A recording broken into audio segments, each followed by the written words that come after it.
comfortable because I fed into the lies. 40 years, 40 hours, retirement, go to school, get a job. I was buying it. That's the American dream. I was drinking the whole Kool-Aid. We all swallowed that pill, right? I was drinking the whole Kool-Aid. Right? Right? Okay. It's in their laws. I didn't write it. I just came here and I saw it. You get all the dispute letters that you need. Credit isn't the issue. It's people's mind. Yeah. My people are destroyed because of a lack of knowledge. People need to be responsible. But when you have lacked in so long and not had something for so long, I'm speaking as a culture, when you finally do get it, it's almost it's expected to want to be the Joneses, right? And the way I'm saying is because where we lose. Well, and I understand that, right? So the point which I want to circle back to a point here, right? We suffer from lack of understanding credit. So those that's actually able to understand or be able to educate on credit, now they say, okay, let me go ahead and show my ass off. Right? That's how our community is. You know what that says in the Bible? Like, in terms of displaying your wealth and not really, right. Yeah. That's naturally what our culture does, right?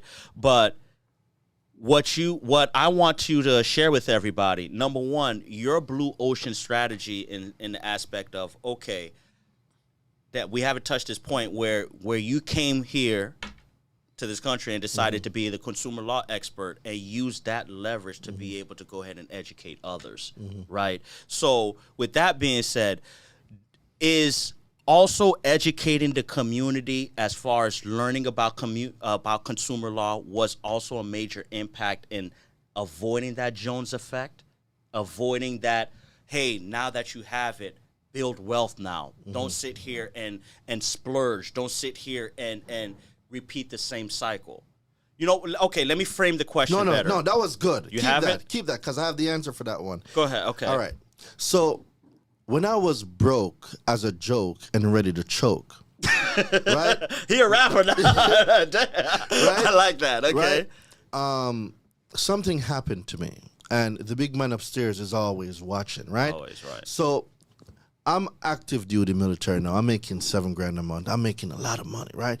I think that's a lot of money, right? $7,000 a month coming from Jamaica. Come on, bro. I'm making a lot of money. You happy, right? Yeah, comfortable because I fed into the lies. 40 years, 40 hours, retirement, go to school, get a job. I was buying it. That's the American dream. I was drinking the whole Kool-Aid. We all swallowed that pill, right? I was drinking the whole Kool-Aid. Right? Right? Okay. So then I was applying for a city job in the Environmental Protection Division because in the military, my qualifications equal hazmat, like hazardous material. Right. Those are my qualifications. So I was applying for a job there, right? I'm like, it's a city job. I'm going to do this for 20, 30 years. You good. I'm going to be good. Retirement, everything, right? So I put in my 2-week notice now for the job in the military that I'm working because I'm going to go work To the this city EPA, job. right. Bruh. Right as I was about to start a week, the position is no longer available. Cool. Yo, so I have my own theory. I think somebody else got it that was not me. I think somebody else got it, but whatever. Yeah, we're not going to go down that rabbit hole, but yeah. I was training my replacement because I already thinking that you was going, right. Oh, so you're stuck between a rock and a hard place. Oh, nowhere to go and nowhere to stay. No, I was a nobody, right? So then I lost the job. Right. I was angry. This is 2019 now. Angry at everything. So I went to the barber shop. Okay. And I heard my barber talking about Rich Dad, Poor Dad. Okay. Right? Okay. And I'm like, what kind of dumbass book is that? Rich Dad, Poor Dad. Right. Why does he got two dad? This is angry me. This is me just angry, right? And I didn't know that God had a package waiting for me. But sometimes we got to go through some stuff just to get to our stuff. We got to go through some stuff to get to our stuff. And the reason why a lot of people fail because they lack patience. They don't have tactical patience. So I'm in the barbershop. So I got curious. I left the barbershop. I go on YouTube. Shout out to YouTube. Sponsoring this show, by the way. Go ahead. Rich Dad Poor Dad audiobook. Dude, the book is like 6 hours and change. Ooh. I listened to it twice that night. Change your life. My whole life. Literally. The number one rule of Rich Dad Poor Dad. The rich don't work for money. They have money work for them. Damn. You cannot tax the rich because they have no income. Wow.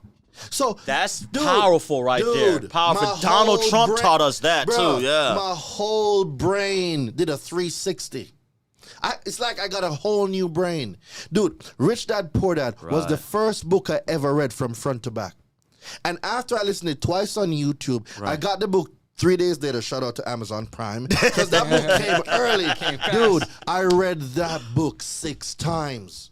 You had to just get it in. Bro, you had to fill your soul with it. Bro, everything that I thought I knew was a whole lie, bro. So now you whitewashing everything that Everything. I had to reprogram myself. That's why I had to read the book so many times. I had to reprogram. Then I read Napoleon Hill, Think and Grow Rich. It was a wrap. And the crazy part about it, this is easily accessible information that we everybody. Just right. Yeah. There you go. I just heard it in the barbershop. You know, I just heard it in the barbershop. That's crazy. But that's crazy. God gives people our messages. Right.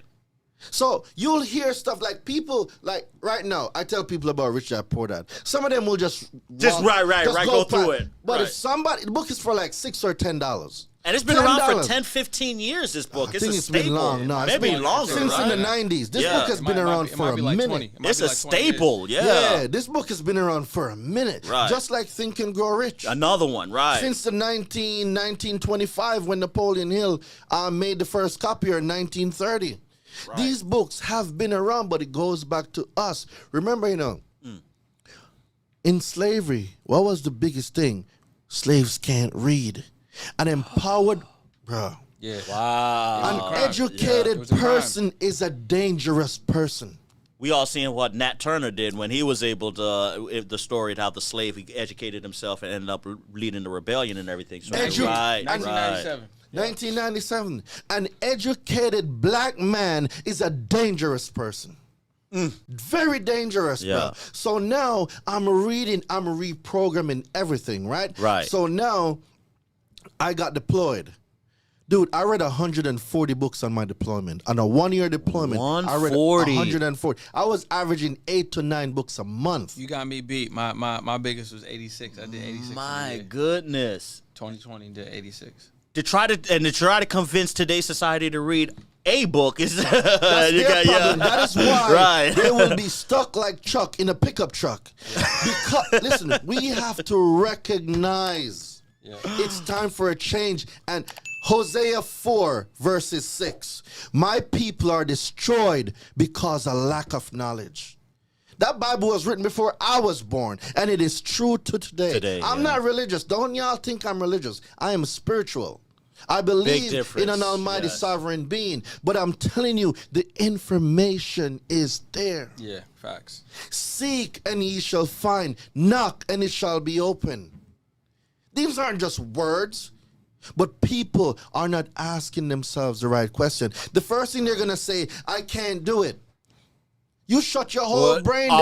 Off the mindset. Say, how to do it? Right. Then I'm gonna say, maybe I can do this, and this. And if this don't work, you see how many other questions that lead to another one. Come on. So now your brain is going. You put it. I always said an idle mind is a devil's workshop. Facts. No, always said that. So keeping busy, educating, and enlightening is always the key, right? Look at a garden. A garden of roses unattended will be overrun by weeds. You cannot leave anything to itself.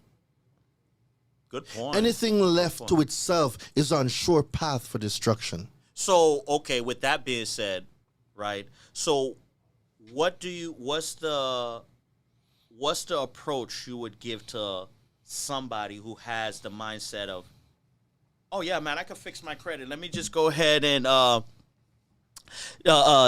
challenge these bankruptcies, challenge these repossessions, challenge these collections and charge-offs and everything. Follow the steps of this guy who told me to, clean up my personal information and challenge with the bureaus, and then, challenge. Then send the debt dispute letter with the debt collection agencies, and after 4 or 5 rounds, it'll fall off.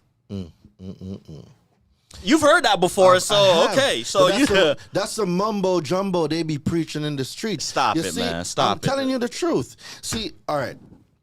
When we talk about credit, the first thing we need to understand is, what does the law say about credit? The law uses a couple words: accurate, inaccurate, right, complete, incomplete.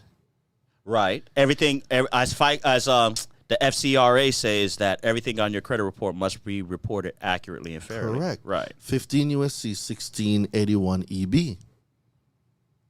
$2,000 is still here. It's still on the table, y'all. It's still on the table. It's growing by the minute. Yeah. So the first thing, even going to the FCRA, 15 USC 1681, the first thing on the congressional finding, it says accuracy and fairness. Those are the two first things. Can they pull it up? Pull it up. But put up 15 USC 1681. 1681. The first thing Congress speaks about is accuracy and fairness of the consumer report. So that's where you say there's no credit bureaus, because on the actual legislation they refer to them as consumer reporting agencies. I see where you're going. There we go. I see where you're going. So we're getting that. Okay. Right, okay. You're hearing the actual definitive terms inside. Right. You're not playing with the words or creating your own terms and everything. Why they do that. Go ahead. So what do we know about psychology? As a man thinketh in his heart, so is he.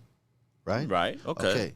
The words we use, they became flesh. In the beginning was the Word was with God, and the Word became flesh. Yes? Yes. All right. Okay. So is it true to reason that the words and the definition that we use are subconsciously stored in our mind? 100%. Yes, 100%. Okay. When you hear the word bureau, what's the first thing you think of? You think it's like it's an agency, like government. Something. Yeah, you're thinking it's something government. High up, right? All right. So now, your phone, please. Okay.